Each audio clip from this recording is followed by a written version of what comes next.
advantage for you when it comes to altering the result here in the rematch? Yeah, I think with a proper camp, a proper preparation, being able to see things that work and see things that don't work, it plays a big part, and I hope to, and I will put on a different performance, a more intelligent one, and yeah. He is the tallest world champion right now in the sport of boxing. How difficult is it to try to emulate somebody with that kind of height and that kind of reach? It's tough.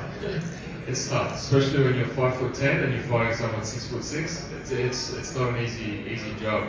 But I've never been one of those guys that isn't afraid to get hit. You know, if you're going to get hit, to take a few and to land a few, then so be it. That's just part of boxing. For you, Sebastian, the champion, as you get ready for your rematch, what did you learn in that first matchup against Tszyu?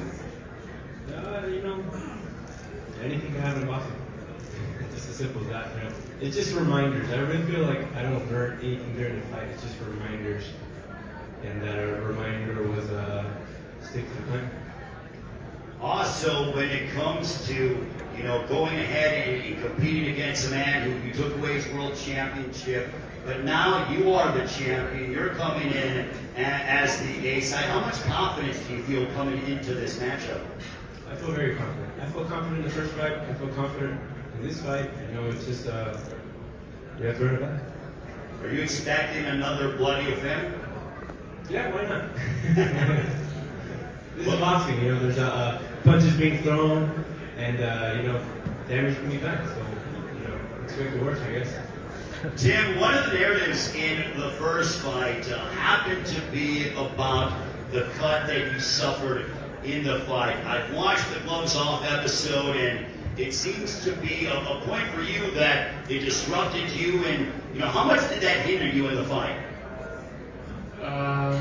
Physically and mentally to a certain point. The fact that I wasn't able to, I was distracted. Instead of coming back in my corner thinking about the fight, I was thinking about my cut. And that always presents challenges, especially when you're fighting at the very, very top level. Sebastian came out saying that he thought that I could see clearly, which facts was that I couldn't see clearly. But you know what? This is why the rematch is here. There's a lot of questions to be answered from both sides, not just my side. And the questions will be answered. Sebastian, you've been pretty dismissive of the cut, as we've seen on the Gloves Off episode. Why have you had that notion that you felt that the cut wasn't a significant factor in the fight from your perspective? Because he fought the fight. If there was such a big problem, I think the corner would have stopped the fight. If it was such a big problem, that's the only word I can think of right now, but that's what I think. Again, like yesterday, they were asking me the same question. I can only speak from my point of view. If he's fighting me, I think he's fine. If the fight stops, then the fighter's not fine. That's what I saw. I was in the ring. Tim, how excited are you to enter? When I hop into the ring, I come in with the mentality that I'm going to die in the ring. Sometimes that's a problem, and sometimes for my corner to say, "Oh, we're going to stop the fight," that was never part of what I'm about. I'm about just getting in there and just finishing to the very, very end. If it means you're going to get knocked out, it means you're going to get knocked out. You try get back up, get back up, get back up. For me, my corner stopped it. I would have had the shits. I would have had the shits with them. I would have had the shits with life. And the fact that I could have lived my life without knowing the true potential, So that answers the question of why the corner didn't stop it. Sebastian, how do you prepare yourself for what is likely going to be another toe-to-toe affair where you're both going to essentially push yourselves to the limit inside the ring on Saturday night? Prepare the same way I've been doing. I'm here at the top level.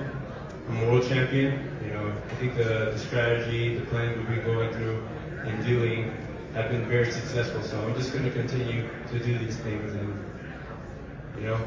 win. Tim, for you, same question. How do you prepare? You've been through it before.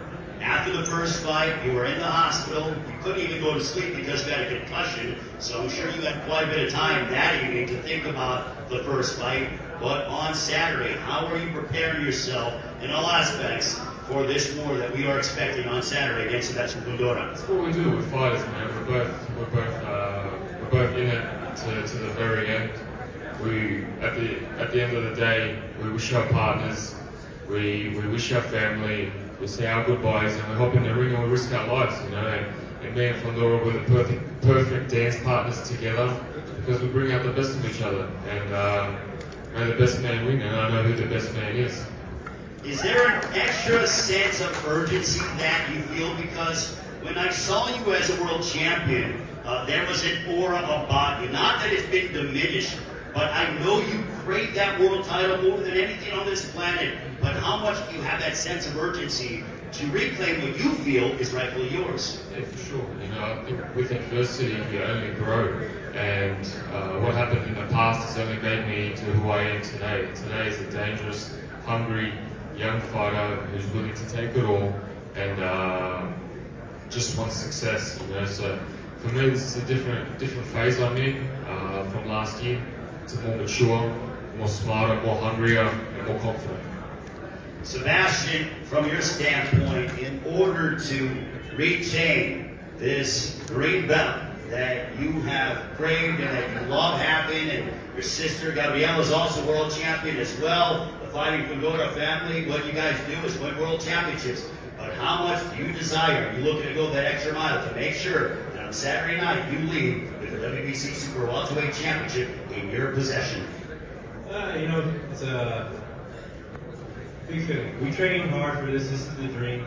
This is all boxers' dream, to become world champion and to continue to be world champion, become a legacy in the sport. So, you know, it's nice that we have the main event as Manny Pacquiao, an icon in the sport, to remind us all, everybody in the card, that, you know, we all can be there. We all can be that guy. And, you know, I'm very motivated for this fight. And I'm happy again to be here, happy to be in front of the Las Vegas fans, you know, the best venue for boxing. And I'm just going to put on a great show Saturday. You going to steal the show with Tszyu on Saturday? Oh, most definitely, most definitely. This fight is the fight to watch. Tim, are you going to steal the show on Saturday with Sebastian Fundora? Yeah, he answered that, you know, 100%. Also, for Tim, for those that don't know, I love going back in boxing history.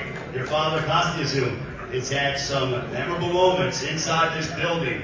How much are you looking forward to creating your own legacy and following your father's footsteps? Yeah, 100%. My dad won his first world title here. He also won his undisputed world title against Zach Judah. And to create this Tszyu legacy and like Australian sporting moments, it's a big responsibility, but it's a big pleasure of mine. So I can't wait to step in there and live a young kid's dream, chasing legacy and chasing greatest sporting moments in history. You have a lot of Australian fans that has come from halfway around the world. What do you want to say specifically to those in Australia? Thank you, guys. You know it. You know it. I don't need to say much.